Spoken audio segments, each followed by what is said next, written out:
Hello बच्चों, आज हम लोग पढ़ने जा रहे हैं सरफेस एरिया एंड वॉल्यूम्स का लेक्चर नंबर 2। और इस वीडियो में हम बात करेंगे surface area of sphere and hemisphere.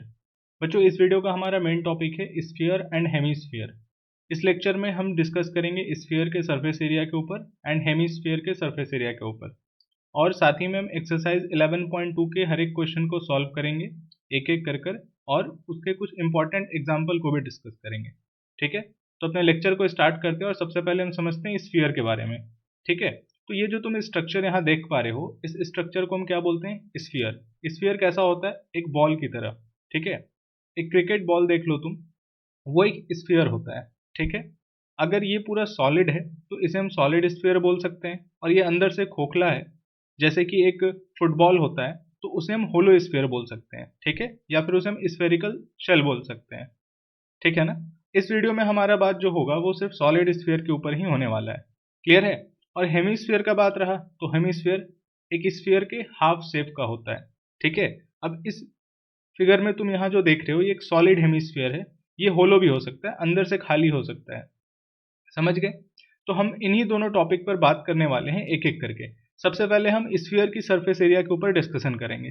ठीक है, तो ये रहा हमारे पास एक स्फीयर। ठीक है, अब स्फीयर का जो शेप होता है वो एक बॉल की तरह है। ठीक है, तो इसका एक सेंटर होगा, सेंटर पॉइंट, जिसे हम ओ मान लेते हैं। ठीक है, इस सेंटर पॉइंट से स्फीयर के सरफेस तक का जो दूरी होता है इसे हम रेडियस ऑफ स्फीयर बोलते हैं।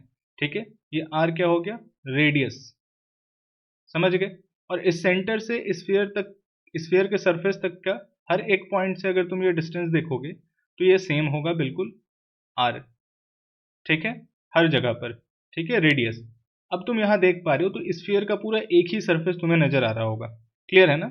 अगर तुम एक बॉल को इमेजिन करो तो बॉल तुम्हारे हाथ में अगर होता है तो उसका सिर्फ एक ही सरफेस होता है ना? उसका जो सतह है सिर्फ एक ही सतह है। क्लियर? और वो भी कर्व्ड होता है। ठीक है, तो यहाँ पर हम स्फीयर के सरफेस एरिया को अगर हम डिफाइन करना चाहें तो वो एक कर्व्ड सरफेस है। ठीक है, तो इसके लिए तुम कर्व्ड सरफेस एरिया बोलो, या फिर टोटल सरफेस एरिया बोलो, या सिर्फ और सिर्फ सरफेस एरिया बोलो, कोई फर्क नहीं पड़ता। ठीक है, तो एक स्फीयर का जो टोटल सरफेस एरिया होता है या फिर जो सरफेस एरिया होता है, अगर मैं बोलूँ सरफेस एरिया, तो इसका सरफेस एरिया जो है वो होता है 4 पाई r स्क्वायर। ठीक है, और इसका यूनिट स्क्वायर यूनिट्स हो जाएगा, जैसे सेंटीमीटर स्क्वायर हो गया या मीटर स्क्वायर हो गया, क्योंकि हम एरिया मेजर कर रहे हैं। समझ आ गया? तो हमारे पास जो एक सॉलिड स्फीयर है या होलो स्फीयर होगा तो उसका जो सरफेस एरिया होगा उसका फॉर्मूला क्या होगा? पाई आर स्क्वायर। क्लियर है? तो इस फॉर्मूला को कॉपी में नोट कर लो, क्योंकि क्वेश्चन सॉल्व करेंगे तो इसका यूज करेंगे हम। ठीक है, अब हम आगे बढ़ते हैं हेमीस्फीयर के ऊपर। तो हेमीस्फीयर को समझने से पहले ये स्फीयर को देखो, अगर इस स्फीयर को बीच से कट कर दिया जाए तो ये कुछ ऐसा दिखेगा। समझ गए? और इसे ही हम क्या बोलते हैं? हेमीस्फीयर बोलते हैं। समझ में आ रहा है? हेमीस्फीयर। ठीक है, तो यहाँ इसका सेंटर हो जाएगा। ठीक है, बीचों बीच। अब इसके तुम सरफेस को अगर देखोगे तो यहाँ दो सरफेस नजर आएगा। ये एक जो नीचे वाला पोर्शन या यहाँ पर ये देखोगे तो ये कर्व्ड सरफेस है। कैसा सरफेस हुआ? Curved surface. ठीक है, अगर तुम एक बॉल को देख लो, ठीक है ना, जिसमें खाना हम लोग खा सकते हैं, वो एक बॉल को अगर तुम देखोगे तो उस बॉल का शेप कुछ हेमिस्फीयर की शेप के जैसा ही होता है। क्लियर है? एक बाउल का शेप जो है वो हेमिस्फेरिकल शेप का ही होता है। अब इसमें तुम देखोगे, इमेजिन करोगे, तो इसमें क्या होता है कि एक कर्व्ड पार्ट होता है नीचे वाला, और ऊपर वाला जो फेस है अगर उसे कवर कर दो तो एक सर्कुलर पार्ट की तरह होता है। ठीक है ना? तो इसे टॉप बोलो या बॉटम बोलो, कुछ भी बोल सकते हो। ठीक है, तो एक फेस ये हो गया हमारा, ये एक सरफेस हो गया।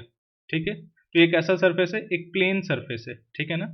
सर्कुलर शेप का है। ठीक है, सर्कुलर शेप का ये सरफेस है। क्लियर? तो इस सरफेस का जो एरिया होगा ना वो क्या हो जाएगा? पाई आर स्क्वायर, क्योंकि ये सर्कुलर शेप का है तो इसका ये रेडियस होगा, सेंटर पॉइंट से कॉर्नर तक अगर तुम ज्वाइन करते हो तो। ठीक है, और यहाँ से अगर तुम नीचे तक भी जाओगे तो भी ये क्या होगा? आर रेडियस के ही बराबर होगा। मतलब यहाँ से यहाँ तक ये रेडियस और इधर रेडियस, क्योंकि एक स्फीयर को काटे हैं ना, और स्फीयर का हमें पता है कि सेंटर से तुम उसके सरफेस तक ज्वाइन करोगे तो हर जगह का दूरी जो होता है वो क्या होता है? उसके रेडियस के बराबर होता है। क्लियर है? तो अब यहाँ पर हेमिस्फीयर को देखा जाए तो हमारे पास दो सरफेस है हेमिस्फीयर में। एक ये ऊपर वाला सरफेस जो कि एक फ्लैट सरफेस है, सर्कुलर सरफेस है, और एक ये बॉटम वाला जो कि कर्व्ड सरफेस है। ठीक है, इसके कर्व्ड सरफेस का जो एरिया होता है ना, एरिया ऑफ कर्व्ड सरफेस, ठीक है, या कर्व्ड सरफेस एरिया बोलूं तो ये होता है 2πr², ठीक है। और इस फ्लैट सरफेस का एरिया कितना है हमारे पास, πr², ठीक है। तो अगर हम इन दोनों को ऐड कर लें तो हमें क्या मिल जाएगा, टोटल सरफेस एरिया, ठीक है। तो टोटल सरफेस एरिया कितना हो जाएगा, कर्व्ड सरफेस एरिया प्लस ये फ्लैट वाला जो सरफेस है यानी πr², तो ये हुआ 2πr² प्लस πr², यानी कि हमारे पास जो टोटल सरफेस एरिया निकल कर आ रहा है एक हेमिस्फीयर का, वो आ रहा है 3πr², ठीक है। बच्चों यहाँ मैंने फिगर में जो है वो एक सॉलिड हेमिस्फीयर कंसिडर किया है। ये जरूरी नहीं है कि हर बार सॉलिड होगा, ठीक है, ये होलो भी हो सकता है, यानी अंदर से खाली हो सकता है, समझ गए। और ऐसा क्वेश्चन हम आगे देखेंगे, ठीक है। तो ये कुछ ऐसे सर्कुलर शेप का है, ये जो पोर्शन है ये ऐसे सर्कुलर शेप का है, समझ गए बात को, क्लियर है, वेरी गुड। तो यहाँ से हम ऐसे रेडियस ड्रॉ कर सकते हैं। अब हम आगे बढ़ते हैं अपने क्वेश्चन की ओर। हमने स्फीयर और हेमिस्फीयर दोनों को अच्छे से समझ लिया, ठीक है। अब हम अपने क्वेश्चन की तरफ आगे बढ़ते हैं, जो कि हमारा एक्सरसाइज 11.2 का फर्स्ट क्वेश्चन है, ठीक है।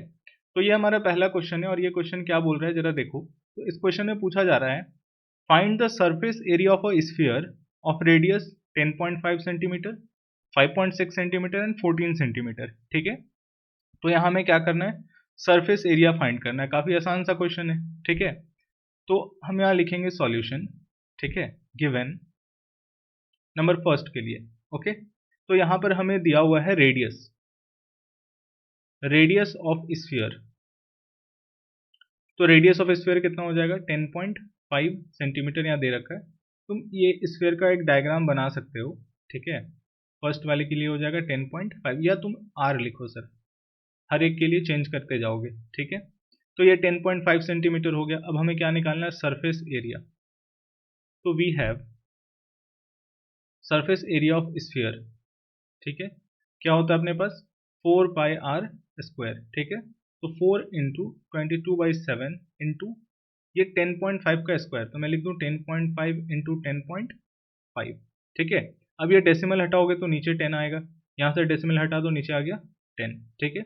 अब तुम देखो तो ये 2 बार में कट गया 4, ये 5 टाइम्स में कट गया 2 से, ठीक है। फिर ये भी कट गया 5 टाइम्स में, समझ गए। अब 7 से 105 अगर तुम काटोगे तो ये तुमसे 15 टाइम में ये डिविजिबल है, 15 टाइम में हो गया। अब ये 5 से 3 टाइम्स में गया और इसे भी 5 से काट दो तो 2 और 1 21 टाइम्स में, ठीक है। तो हमारे पास यहाँ जाता है 22 इंटू 63। अब इसे तुम मल्टीप्लाई कर लो, तुम्हें आंसर मिल जाएगा। तो इसका आंसर क्या आएगा, तो 63 इंटू 22 करो तो ये हो गया 6 और 12 यानी 126, यानी ये आएगा अपने पास 6831 सेंटीमीटर स्क्वायर, ठीक है, यानी 1386 सेंटीमीटर स्क्वायर, क्लियर। सेम ऐसा ही तुम नंबर 2 और नंबर 3 के लिए सॉल्व करोगे। मैं आंसर लिख देता हूँ। नंबर 2 का जो आंसर निकल कर आएगा वो 394.24 सेंटीमीटर स्क्वायर आएगा, और थर्ड वाले केस के लिए आएगा अपने पास 2464 सेंटीमीटर स्क्वायर, ठीक है। तुम कमेंट करके बताना किन किन का ये क्वेश्चन करेक्ट हुआ है, क्लियर। अब हम आगे बढ़ते हैं अपने क्वेश्चन नंबर 2 की तरफ, ठीक है। हमारा क्वेश्चन नंबर 2 क्या कह रहा है, ये बोल रहा है find the surface area of sphere. ये फिर से हमारे पास सेम ऐसा ही क्वेश्चन है, surface area of sphere find करना है, बट यहाँ पर हमारे पास डायमीटर गिवन है। पिछले क्वेश्चन में हमें रेडियस दिया था, यहाँ हमारे पास डायमीटर गिवन है, ठीक है। तो डायमीटर ऑफ स्फीयर क्या है, ठीक है। तो अगर हम इसे समझें अपने स्फीयर के डायमीटर को, तो देखो जरा यहाँ पर हम आते हैं, ठीक है। तो ये जो यहाँ से लेकर के मान लो सेंटर लाइन, सेंटर पॉइंट है ना, ये इसे ऐसे मिला लो, ठीक है। सेंटर से अगर कोई लाइन पास कर रहा है तो इसका डायमीटर हो गया, ठीक है। यानी ये रेडियस है, ये रेडियस है, तो इसका डबल, तो 2r is equal diameter, clear है, वेरी गुड। तो हम आते हैं अपने क्वेश्चन की ओर। तो यहाँ पर हमें क्या लिखना होगा, फर्स्ट वाला क्वेश्चन। तो हमारे पास जो रेडियस है given, radius is equal to d/2, ठीक है। तो पहले हम डायमीटर लिख लेंगे जो हमारे पास दिया हुआ है। तो डायमीटर है 14 सेंटीमीटर, ठीक है। यहाँ से रेडियस अपने पास आ जाएगा d/2। तो स्फीयर बना लो, ये सेंटर हो गया, यहाँ से एक लाइन खींच लो, ये हो गया डायमीटर, ठीक है। डायमीटर कितना दिया हुआ है, 14 सेंटीमीटर का, ठीक है। तो अपना रेडियस कितना हो जाएगा, तो रेडियस हो जाएगा 14/2, यानी ये आ गया अपना 7 सेंटीमीटर। सो रेडियस हमें कितना मिल गया, 7 सेंटीमीटर। अब हम सरफेस एरिया फाइंड कर सकते हैं। सरफेस एरिया ऑफ स्फीयर क्या हो जाएगा, तो हम लिख लेंगे वी हैव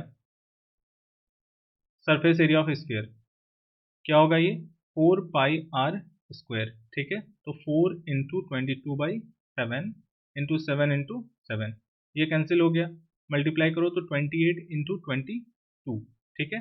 और हमारे पास जो आंसर निकल कर आएगा इसे मल्टीप्लाई करके वो आ जाएगा 616 centimetre square.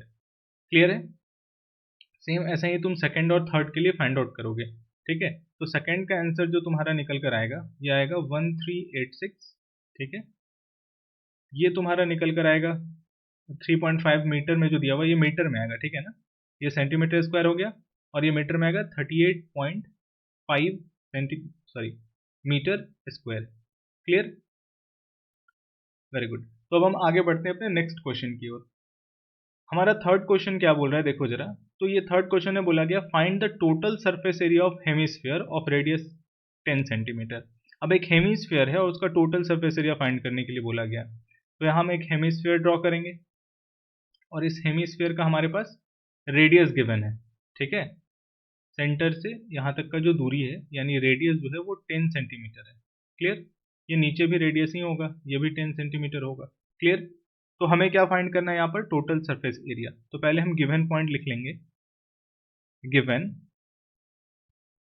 Radius is equal 10 centimetre, ठीक है।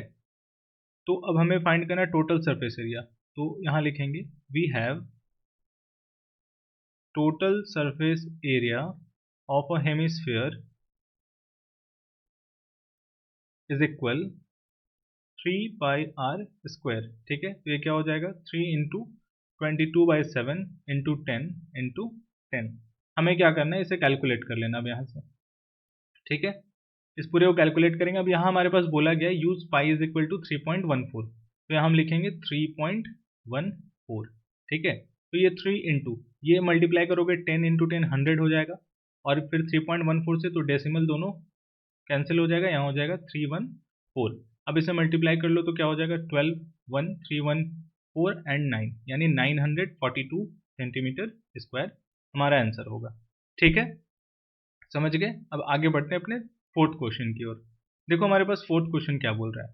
ये क्वेश्चन में बोला जा रहा है कि the radius of a spherical balloon, ठीक है। अब हमारे पास एक बलून है, स्फेरिकल शेप का ही होता है जनरली, ठीक है। तो radius of spherical balloon increases from 7 centimetre to 14 centimetre as air is being pumped into it. देखो मान लो कि तुम एक बलून फुला रहे हो, ठीक है। किसी एक केस में उसका जो रेडियस है वो 7 सेंटीमीटर है, फिर उसमें तुम और हवा ब्लो किए, ठीक है। उसके बाद क्या होगा, उसका रेडियस बड़ा हुआ, ठीक है ना, बलून का साइज बढ़ा और उसका रेडियस हो गया 14 सेंटीमीटर, ठीक है। तो तुमसे पूछा जा रहा है find the ratio of surface areas of the balloon in 2 cases, ठीक है। तो पहले यहाँ फिगर बना लेते हैं। मान लो इनिशियली बलून इस शेप का था, ठीक है। इसका रेडियस अपने पास 7 सेंटीमीटर, तुम इसमें एयर ब्लो की और इसका साइज बड़ा हुआ, ठीक है। और वो इसका डबल रेडियस का हो गया, ठीक है। कुछ इस तरीके से एक स्फेरिकल शेप, मान लो कि ये स्फेयर है, ठीक है। देखने में तो लग नहीं रहा, फिर भी तो ये 14 सेंटीमीटर का हो गया। अब पूछा जा रहा है कि जो इनिशियल केस था इस वक्त का इसका सरफेस एरिया, सरफेस का एरिया, और जब ये 14 सेंटीमीटर का हो गया इस वक्त का इसका सरफेस का एरिया जो निकल कर आएगा उनका तुम रेशियो फाइंड आउट करो, ठीक है। समझ में आया क्या करना है। तो वीडियो पॉज करके तुम सॉल्व करो और फिर आखिर में क्वेश्चन का सॉल्यूशन मिला लेना, ठीक है। तो हमारे पास गिवन है, हम यहाँ लिख लेंगे गिवन। अब स्मॉल वाले केस का रेडियस को हम R1 मान लेते हैं, ठीक है। ये 7 सेंटीमीटर हो गया और जो सेकेंड वाला केस है इसे मान लेते हैं R2, ये हो गया 14 सेंटीमीटर, ठीक है। अब हमें क्या करना है, रेशियो निकालना है सरफेस एरिया का दोनों केस में। तो फर्स्ट केस के लिए हम लोग कैलकुलेट करते हैं, case first, when R1 is 7 centimetre या R इज 7 सेंटीमीटर। तो यहाँ पर हमारे पास जो सरफेस एरिया होगा, सरफेस एरिया ऑफ बलून, वो क्या हो जाएगा, वी हैव, ऐसे लिखेंगे we have surface area of balloon is equal 4πr1 square, value रखो 4 into 22/7 into R1 square, R1 मतलब 7 इंटू 7, ठीक है। अब तुम्हें क्या करना है, इसे मल्टीप्लाई करना चाहते हो तो कंप्लीट सॉल्व कर सकते हो, ठीक है, या फिर इसे छोड़ सकते हो क्योंकि हमें रेशियो फाइंड आउट करना है। समझ में आ गया। केस नंबर सेकंड में चलते हैं। तो केस सेकंड में अगर हम आते हैं तो यहाँ हम लिखेंगे R2 is equal to 14 centimetre. ठीक है, तो यहाँ पर सरफेस एरिया ऑफ बलून क्या हो जाएगा इस केस में, तो यहाँ आएगा अपने पास 4 पाई R2 स्क्वायर। ठीक है, अब यहाँ से भी हम लोग इसको सॉल्व कर सकते थे सिर्फ डायरेक्ट, ठीक है, लेकिन हम एक स्टेप बढ़ा लेंगे। 22/7 इंटू 14 इंटू 14। ठीक है, अब हम क्या करेंगे, नाउ रिक्वायर्ड रेशियो क्या हो जाएगा अपने पास, तो इनिशियल केस और फाइनल केस दोनों का जो रेशियो निकालना है, तो क्या होगा 4 पाई R1 square divided by 4 pi R2 square. हम यहाँ देख सकते हैं ये 4 पाई और 4 पाई तो ऐसे ही कैंसिल हो गया, यानी R1 स्क्वायर यानी 7 इंटू 7 डिवाइडेड बाई 14 इंटू 14। ठीक है, ये कटा 2 टाइम्स में, ये भी डिविजिबल है 2 टाइम्स में, यानी रेशियो अपने पास क्या आ रहा है, ये 1 इंटू 1, तो 1/4। सो अपना रिक्वायर्ड जो रेशियो है वो है 1/4। समझ आ गया, क्लियर है। तो अगर ये लिखना चाहते हो तो इस वैल्यू को भी पूरा तुम यहाँ लिख सकते हो। ठीक है, हम यहाँ से भी काम चला सकते हैं। समझ आया, क्लियर है ना। चलो अब हम आगे बढ़ते हैं अपने नेक्स्ट क्वेश्चन की ओर, क्वेश्चन नंबर 5। तो ये क्वेश्चन हमें क्या बोल रहा है देख लो जरा।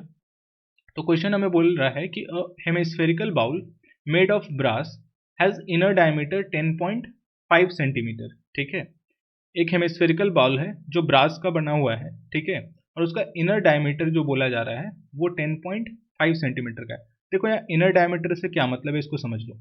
अगर हम एक बाउल बनाते हैं, ठीक है ना, तो उस बाउल का कुछ थिकनेस तो होगा, थोड़ा तो थिक होता है ना, तो ये थिकनेस मान लो। ठीक है, तो अगर ये इसका थिकनेस है कुछ दे रखा है, तो इसका इनर डायमीटर और आउटर डायमीटर अलग अलग होगा। ठीक है, तो अगर ये इसका सेंटर है O, तो यहाँ से यहाँ तक का जो रेडियस हुआ ये मान लो R1 हुआ, इनर रेडियस हुआ।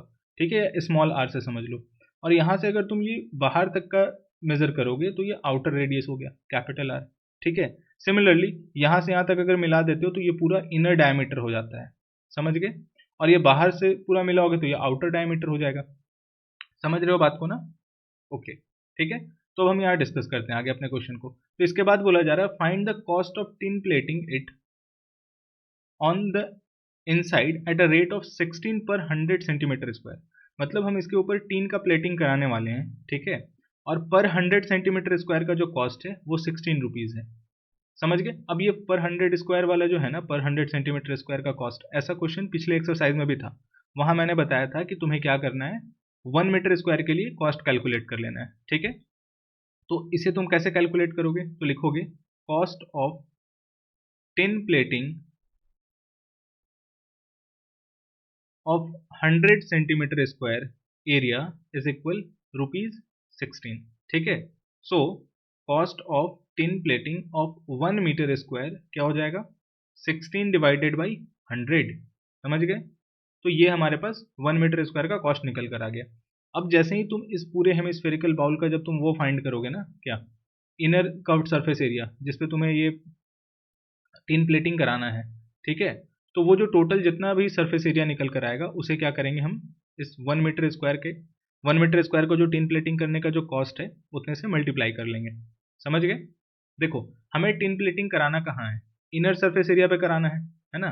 तो इनर सरफेस एरिया पर सिर्फ अगर हमें प्लेटिंग कराना है तो सिर्फ बाउल देखोगे तो बाउल का अंदर का शेप जो होगा वो हेमिस्फेयर का कर्व्ड सरफेस होगा।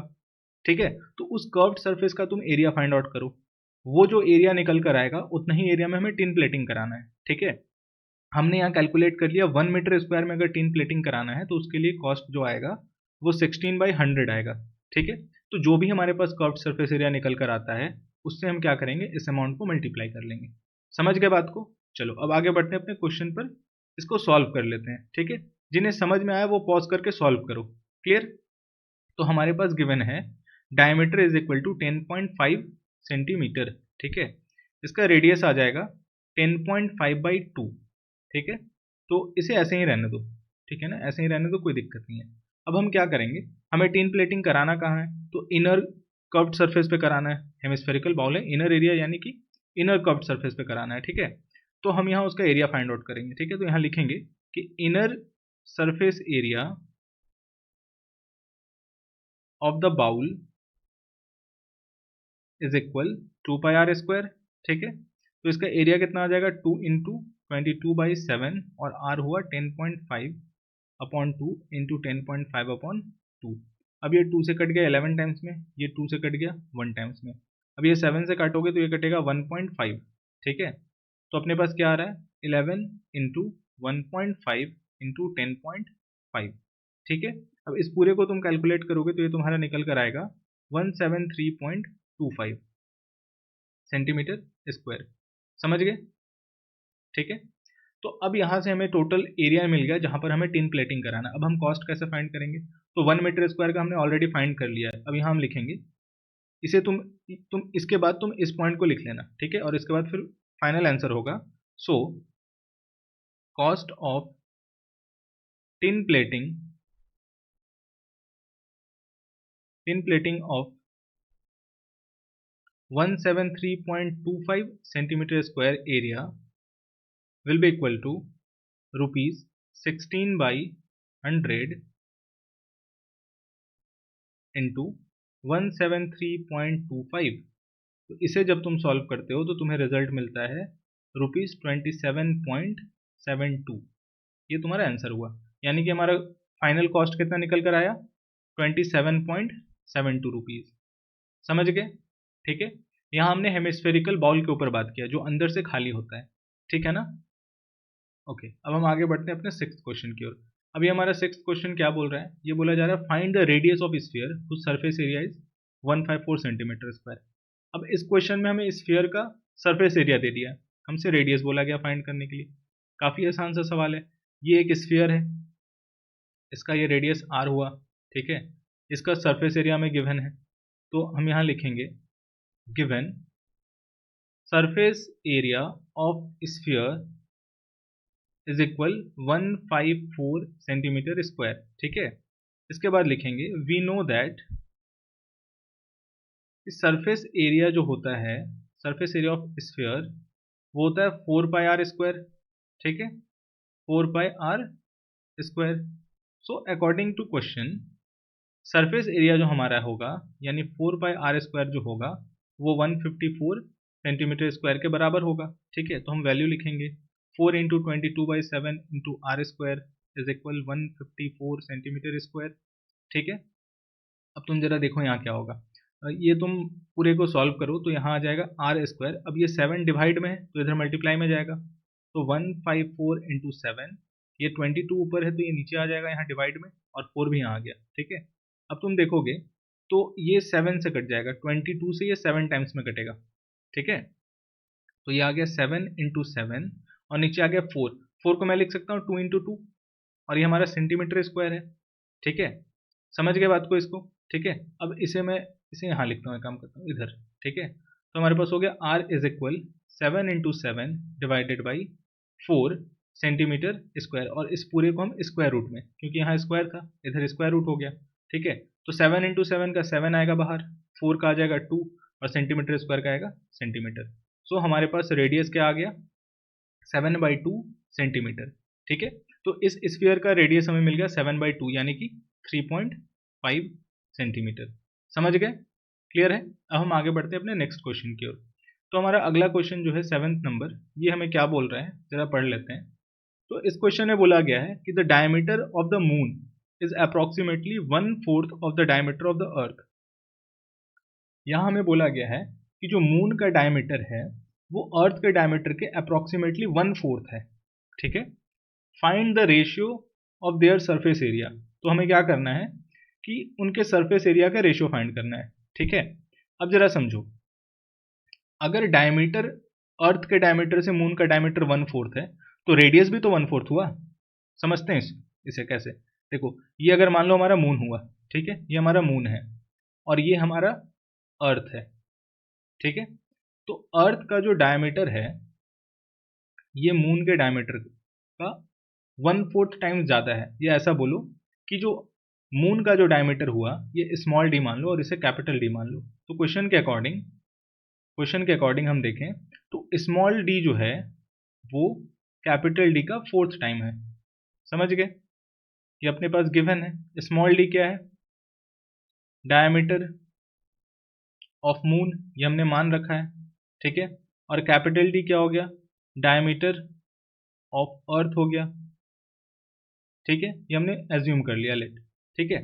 तो इसके अकॉर्डिंग अगर हम रेडियस फाइंड आउट करना चाहते हैं, ठीक है, तो रेडियस को तुम देखोगे तो अगर डायमीटर 1/4 हुआ तो रेडियस भी होगा। कैसे होगा समझो जरा। तो हमारे पास यहाँ जो रेडियस निकल कर आएगा वो क्या आ जाएगा, मान लो ये r हुआ, ठीक है, और इसका रेडियस हो गया स्मॉल r, ठीक है। तो यहाँ से रेडियस क्या आएगा, radius is equal to d/2, और यहाँ से रेडियस आ जाएगा स्मॉल d/2। क्लियर है।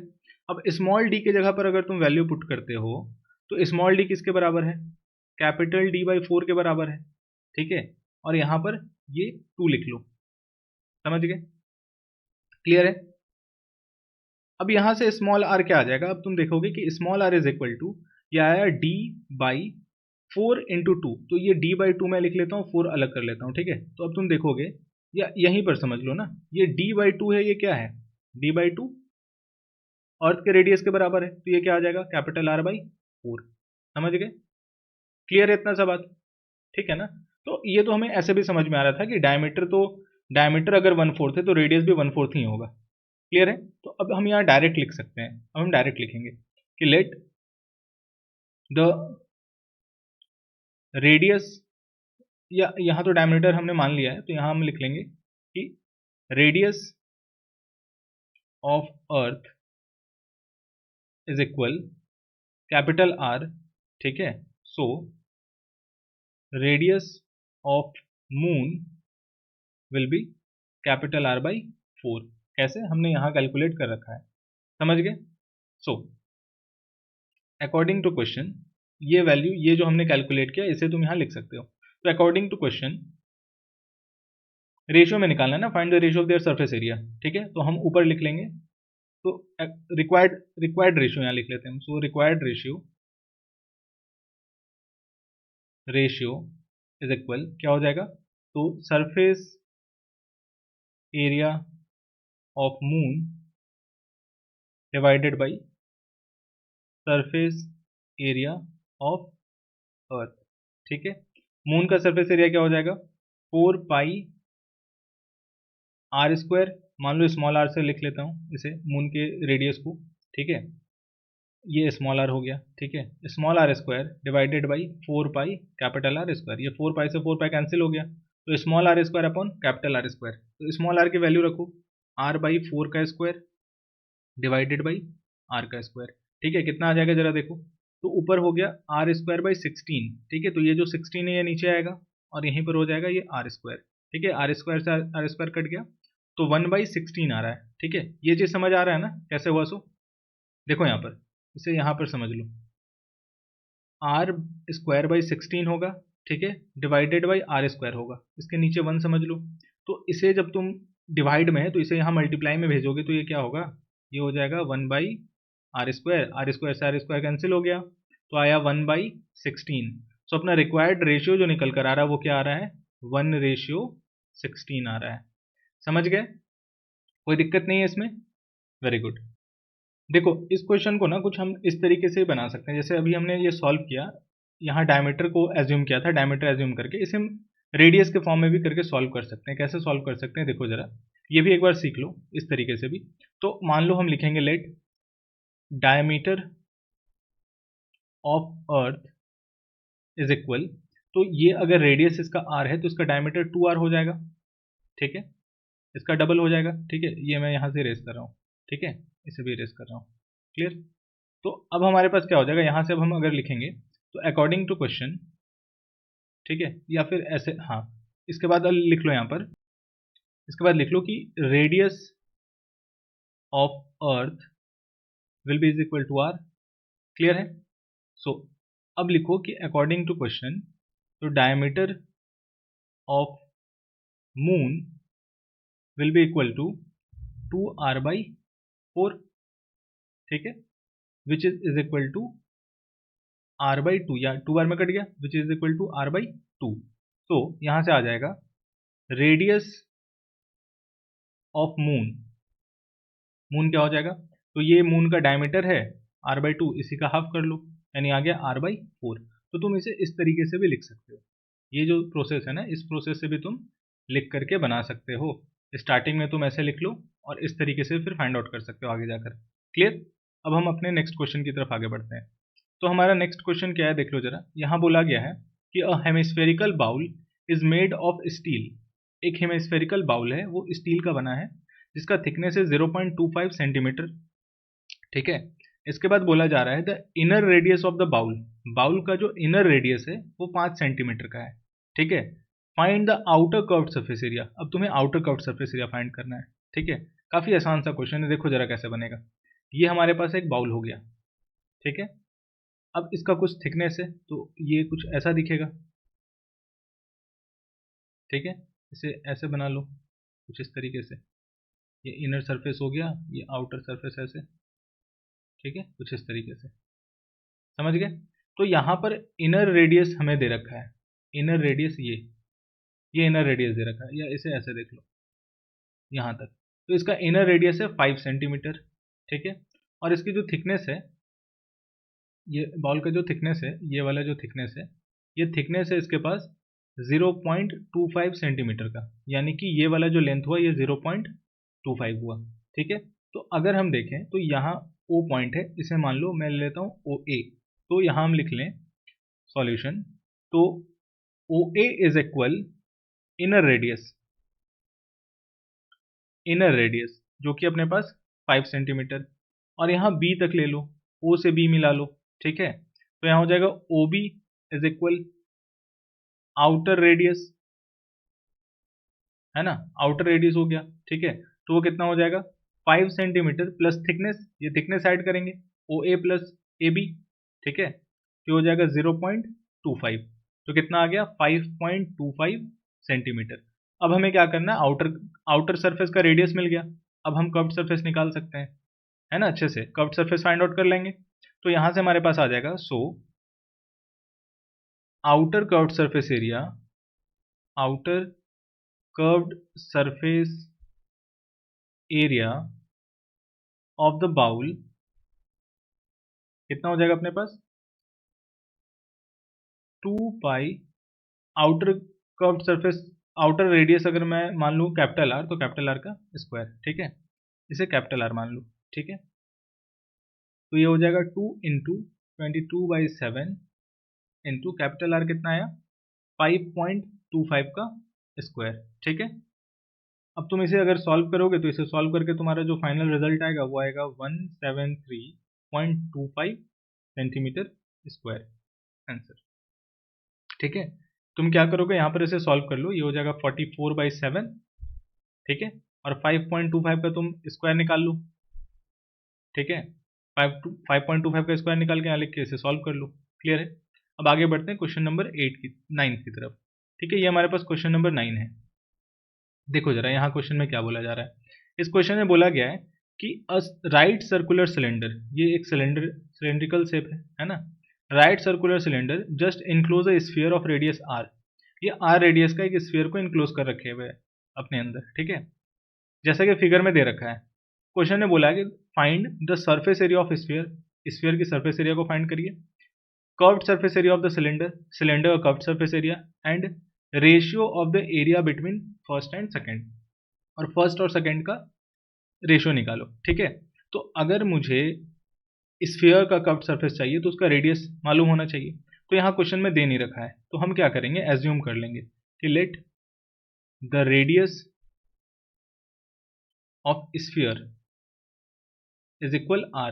तो ये इसका अगर सेंटर हुआ, से ब्लैक पेन से लिखूं, तो यहाँ ले लो, ये इसका सेंटर हो गया ओ, तो यहाँ से यहाँ तक का लेंथ जो हो जाएगा वो क्या हो जाएगा, आर। ठीक है। ये इसका रेडियस हो गया। ठीक है, समझ गए? और यहाँ से ऊपर तक देखोगे तो यहाँ भी आर होगा, है ना, ये भी आर हो गया। और यहाँ से नीचे तक देखोगे तो ये भी आर हो गया इस पॉइंट तक। अब हम यहाँ फिगर में देख पा रहे हैं कि ये स्फीयर जो है, ये इसका जो ये वाला सरफेस है, ये सिलेंडर के अपर टॉप पार्ट को टच कर रहा है और लोअर पार्ट को भी टच कर रहा है, और नीचे ये लोअर पार्ट को टच कर रहा है। तो इस सिलेंडर का हाइट मुझे मिल रहा है 2r। ठीक है। सिलेंडर का हाइट क्या मिल रहा है, 2r, और इसका रेडियस जो है इसी के रेडियस के बराबर है r। ठीक है। तो अब हम यहाँ से दोनों वैल्यू को कैलकुलेट कर सकते हैं, फर्स्ट एंड सेकंड। अब यहाँ पर सिलेंडर का कर्व्ड सरफेस बोला है, तो सिलेंडर का कर्व्ड सरफेस कौन सा होता है, देखो जरा, ये एक सिलेंडर अगर मैं ऐसे बनाऊं तो ये कुछ ऐसा दिखता है, ठीक है। सिलेंडर का कितना सरफेस है, इसका 3 सरफेस होता है कुल मिलाकर। एक ये टॉप सरफेस जो कि सर्कुलर होता है, ठीक है, रेडियस आर है। एक ये बॉटम सरफेस, ये भी सर्कुलर होता है, ठीक है। तो ये जो बचा हुआ पार्ट हुआ ना, यही कर्व्ड सरफेस होता है, ठीक है। इसे कैसे कैलकुलेट करते हैं, इसका वैल्यू तो तुम्हें पता है, इसका वैल्यू होता है 2πr/h। इसे कैसे निकालना है, तो तुम एक काम करना, पेपर कटिंग करके ना ऐसे फोल्ड कर लेना, ठीक है, होलो सिलेंडर की तरह, ठीक है। अब तुम क्या देखोगे कि ये वाला जो लेंथ है, ये पूरा जो लेंथ हुआ, ये पूरा, ये सरकमफेरेंस के बराबर है, ठीक है। ये सिलेंडर के सरकमफेरेंस के बराबर हुआ, ठीक है। सॉरी, ये अपर वाला जो सर्कल है उसके सरकमफेरेंस के बराबर। तो इसका वैल्यू कितना आएगा, 2πr।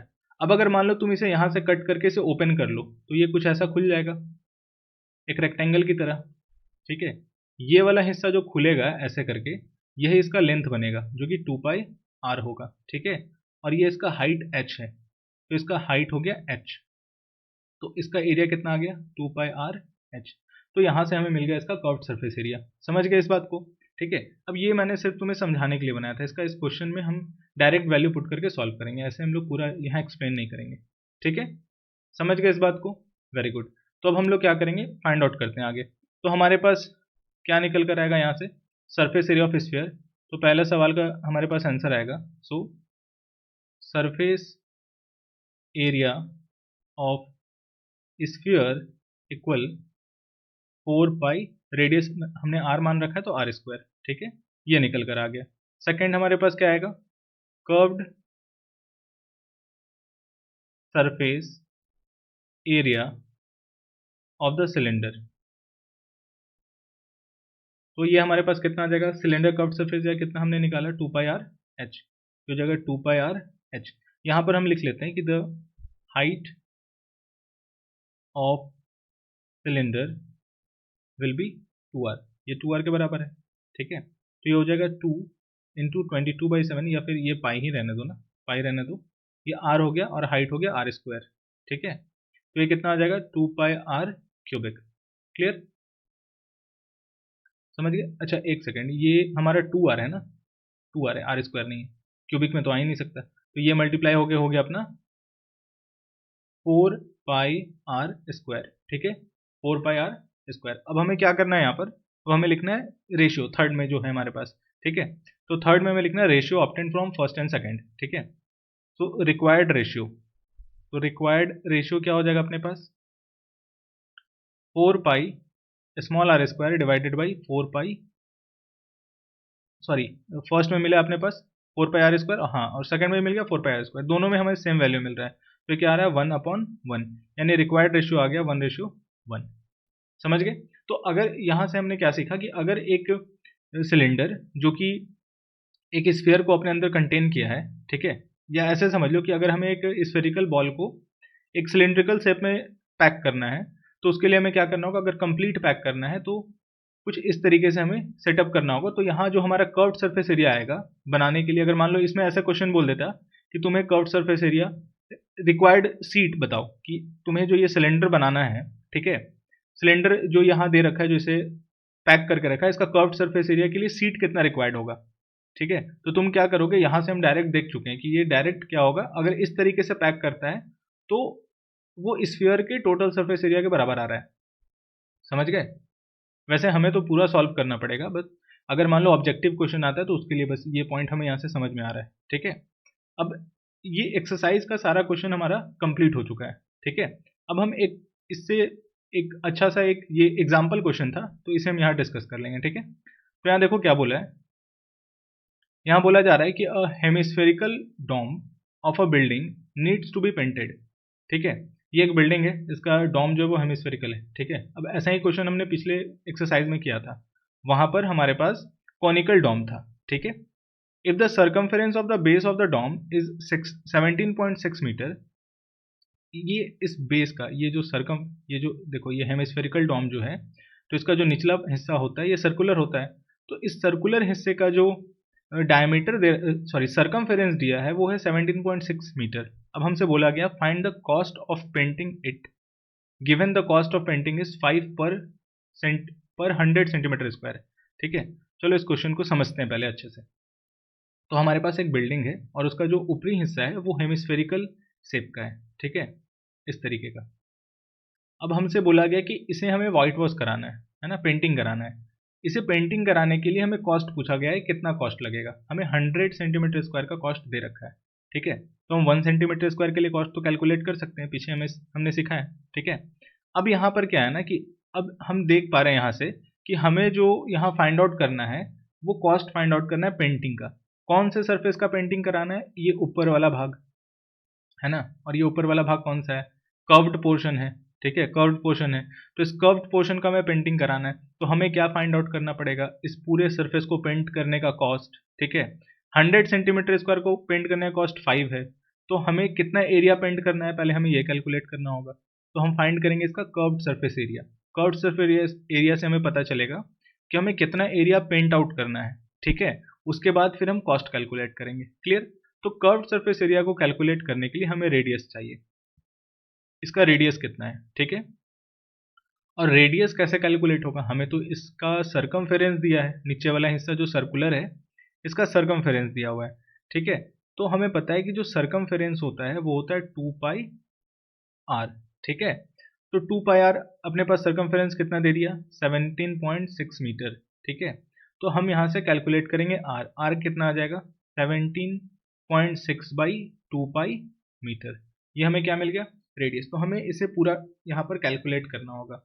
17.6 divided by 2 into 22 into 7, जो नीचे 7 डिवाइड में आएगा वो ऊपर चला जाएगा। ठीक है, तो इसे कैलकुलेट करो कैसे जाएगा। 11 से 1 टाइम्स में 6 बचा, 6 बार में 66 हुआ ना, तो 6 बार में ये 2 बार में कट गया। ठीक है, अब नीचे 4 है, 4 है, ऊपर 1.6 है, तो अगर मैं लिखूँ इसे तो ये क्या आ जाएगा कि 1.6 इंटू 7 बाई 4। ये डेसिमल हटा दो, यहाँ 0 आ गया। 4 से कट गया 4 टाइम्स में, 4 से कट गया 10 टाइम्स में, ऊपर आ रहा है 28, 28 बाई 10। इसे ऐसे ही रहने दो, 28 बाई 10 मीटर। समझ गए? अब हमें क्या करना है? कर्व्ड सरफेस एरिया फाइंड करना है। ठीक है, तो area for painting is equal curved surface area of dome. ठीक है, अब यहाँ कर्व्ड सरफेस एरिया कैसे निकलेगा? तो 2 पाई आर स्क्वायर 2 इंटू 22/7 और आर के वैल्यू 28/10 इंटू 28/10 स्क्वायर करना है। 7 से कट गया 4 टाइम्स में। ठीक है, 4 से काटो 2 बार में कटा, ये 2 2 जा 4 और 2 5 जा 10। ठीक है, यहाँ से काट दो, ये भी कट गया 5 टाइम्स में। ठीक है, अब यहाँ क्या आ रहा है? 22 इंटू 2 इंटू 28 डिवाइडेड बाई 10। ठीक है, अब इसे मल्टीप्लाई कर लो, यहाँ से जो तुम्हें मिलकर आएगा वो क्या हो जाएगा? इसका कर्व्ड सरफेस एरिया। ठीक है, तो इसका कर्व्ड सरफेस एरिया कितना आ जाएगा? 49.28 मीटर स्क्वायर। ठीक है, ये हमारा कर्व्ड सरफेस एरिया निकल कर आ गया। ठीक है, अब हमें क्या करना है?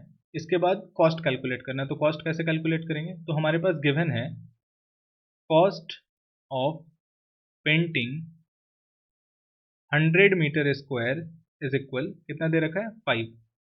ठीक है, 100 मीटर स्क्वायर का कॉस्ट जो है, अच्छा यहाँ हमारे पास 100 सेंटीमीटर स्क्वायर में दे रखा है। ठीक है, हमारे पास जो दिया है वो 100 सेंटीमीटर स्क्वायर में। तो हमें सबसे पहले क्या करना होगा? हमें सबसे पहले इसे मीटर स्क्वायर में कन्वर्ट करना पड़ेगा।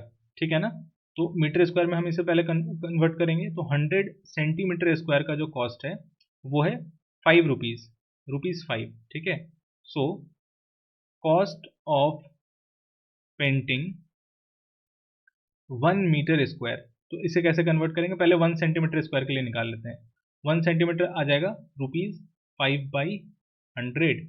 ठीक है, ये निकल कर आए। अब 100 सेंटीमीटर स्क्वायर हमें कन्वर्ट करना है, metre square sorry, 1 metre square हमें चाहिए। ठीक है, तो 1 मीटर स्क्वायर क्या हो जाएगा?